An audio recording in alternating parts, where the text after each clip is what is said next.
Geda gedi geda oh.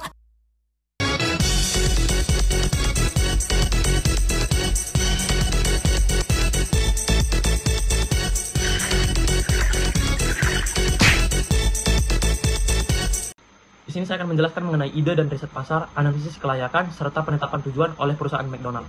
Yang pertama, ide dan riset pasar. McDonald memulai dengan konsep layanan cepat dan konsisten yang diperkenalkan oleh Richard dan Maurice McDonald pada tahun 1940-an.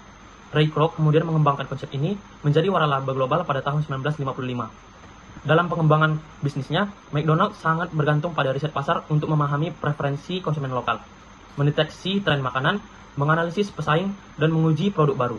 Misalnya, McDonald menyesuaikan menu di berbagai negara untuk mencerminkan selera lokal, seperti tidak menyajikan daging sapi di India dan menawarkan menu seperti McAlo Tiki. Yang kedua, analisis kelayakan.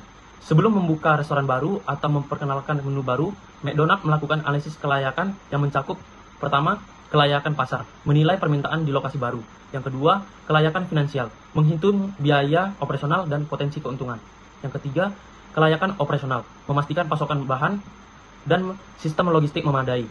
Yang keempat, kelayakan legal dan regulasi, memastikan kepatuhan terhadap peraturan lokal. Misalnya, pada saat McDonald masuk ke pasar Vietnam pada tahun 2014, mereka menilai stabilitas ekonomi, pertumbuhan kelas menengah, dan meningkatnya gaya hidup modern. Yang ketiga, penetapan tujuan.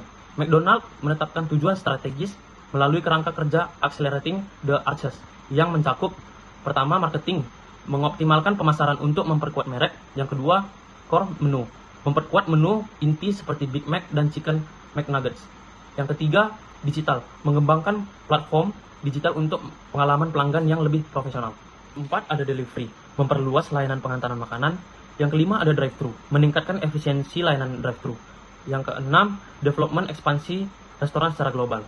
Ini bertujuan untuk meningkatkan pengalaman pelanggan dan memperkuat posisi McDonald sebagai pemimpin dalam industri makanan cepat saji.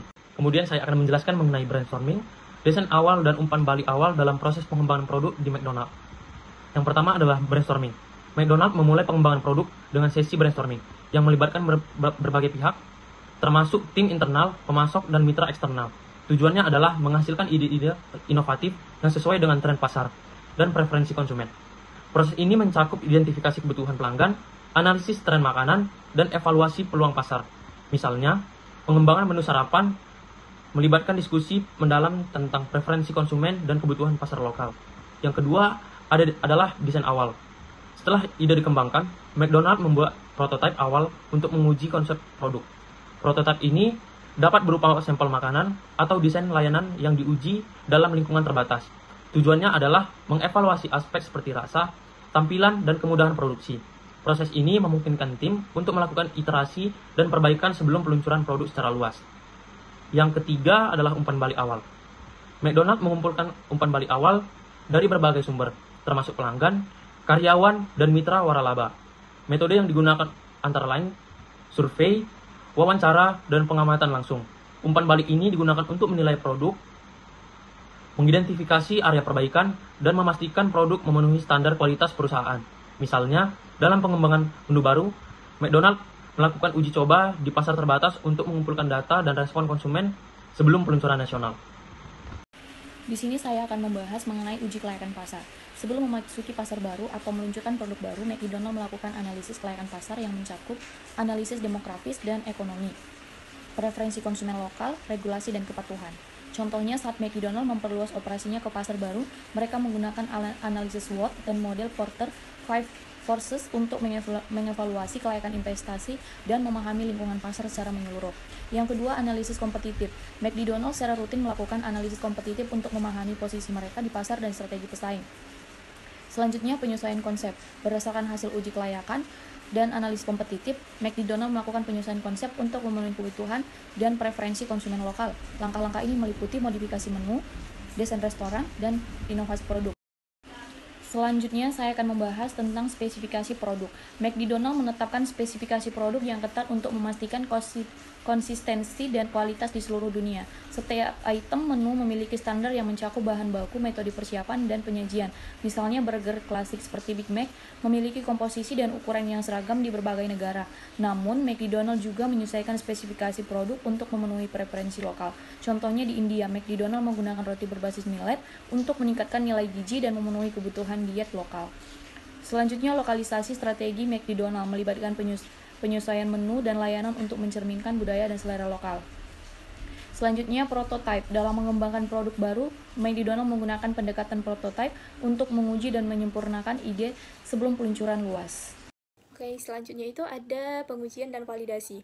Penjelasan mengenai pengujian internal dan pengujian pengguna, dan juga kepatuhan regulasi dalam proses pengembangan produk di McD. Yang pertama itu ada pengujian internal.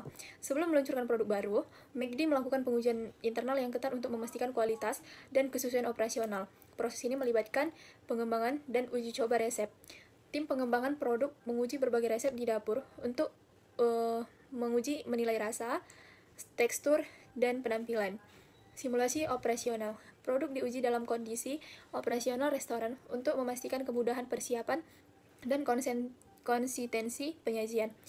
Evaluasi kelayakan produksi, menilai apakah produk dapat diproduksi secara efisien dengan peralatan dan proses yang ada. Proses ini memastikan bahwa produk memenuhi standar kualitas dan dapat diintegrasikan dengan lancar ke dalam operasi restoran. Yang kedua itu ada pengujian pengguna. Setelah pengujian internal, McD melibatkan pelanggan dan pengujian produk melalui yang pertama, uji coba di pasar terbatas. Produk baru diperkenalkan di berbagai lokasi untuk mengumpulkan umpan balik dari pelanggan dan staf restoran. Survei dan wawancara. Mengumpulkan data mengenai kepuasan pelanggan, preferensi rasa, dan niat pembelian. Yang ketiga, analisis penjualan. Memantau kinerja penjualan produk selama periode uji coba untuk menilai potensi keberhasilan di pasar yang lebih luas. Contohnya, McD menguji burger berbasis nabati di 28 lokasi di Ontario, Kanada selama 12 minggu untuk mengevaluasi respons pelanggan sebelum mempertimbangkan peluncuran yang lebih luas. Yang ketiga itu kepatuhan regulasi.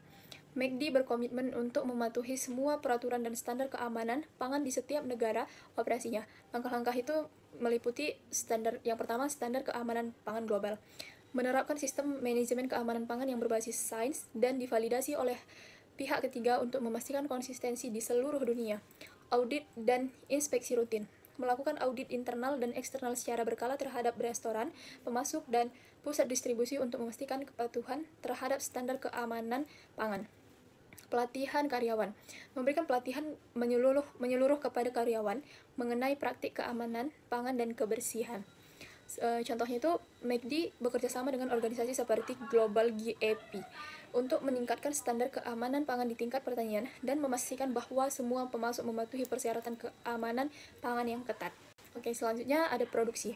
Penjelasan mengenai rantai pasokan global, kontrol kualitas, dan optimalisasi biaya yang diterapkan oleh McD, lengkap dengan sumber informasi, yaitu yang pertama, rantai pasokan global.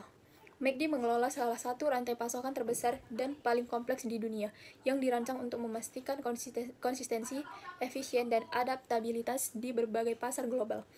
Beberapa elemen kunci dari rantai pemasakan McD yaitu, yang pertama, kemitraan jangka panjang. McD menjalin hubungan jangka panjang dengan pemasok utama seperti The Martin Browner Company, yang telah menjadi mitra sejak tahun 1956 untuk memastikan stabilitas dan keandalan pasokan. Yang kedua, ada integrasi vertikal. Dengan mengendalikan lebih banyak aspek dalam rantai pasokan, termasuk kepemilikan atas beberapa sumber bahan baku, McD dapat mengurangi fluktuasi harga dan memastikan kualitas yang konsisten. Yang kedua, ada teknologi dan otomatisasi.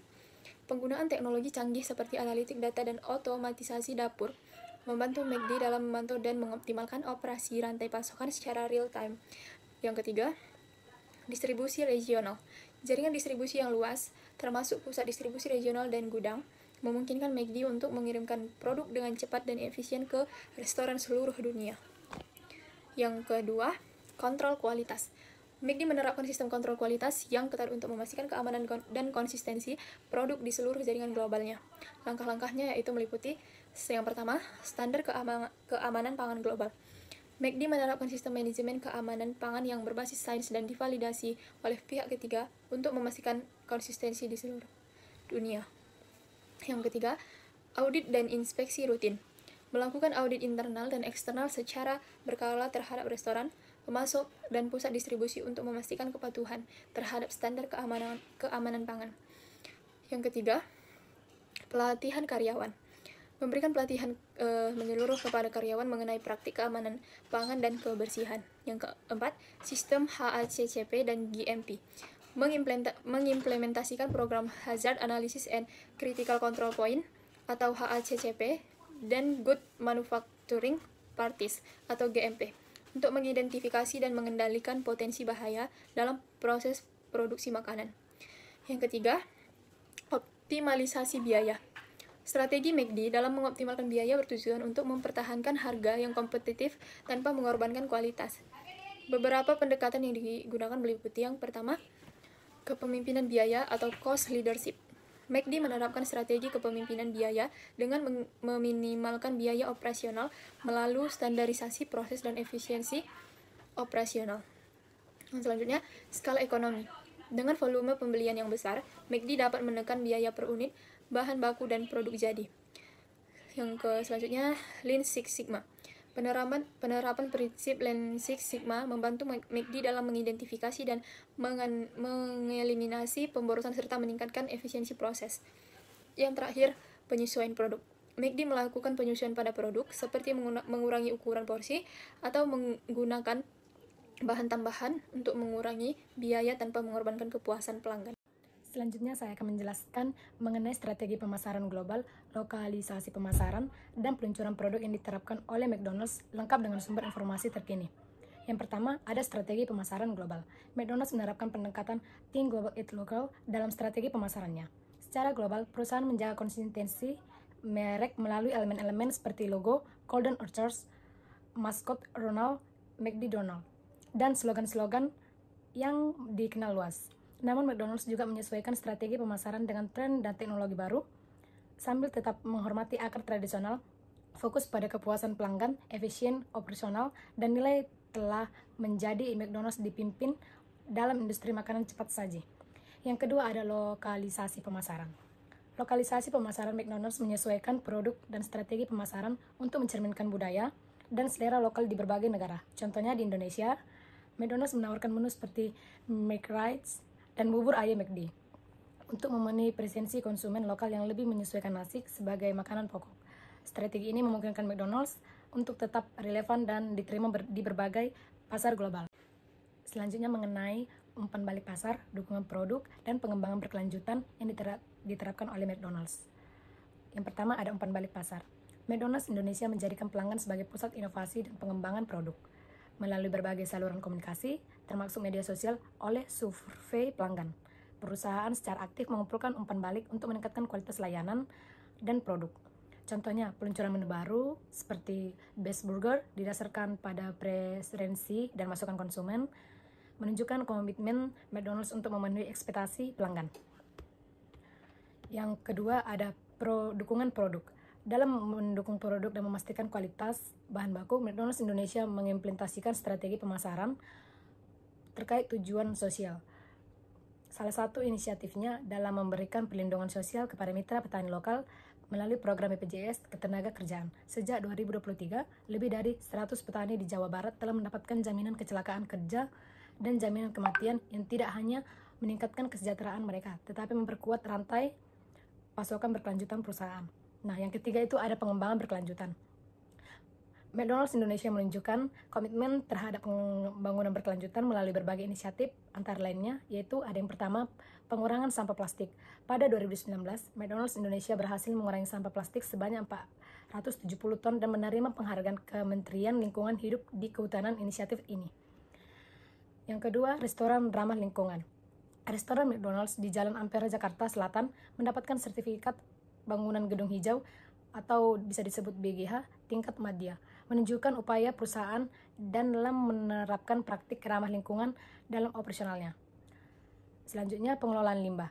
McDonald's Indonesia menggunakan minyak sawit bersertifikat dan mengelola minyak goreng bekas menjadi biodiesel. menunjukkan tujuan sustainable development global terkait konsumen produksi yang bertanggung jawab serta penanganan perubahan iklim.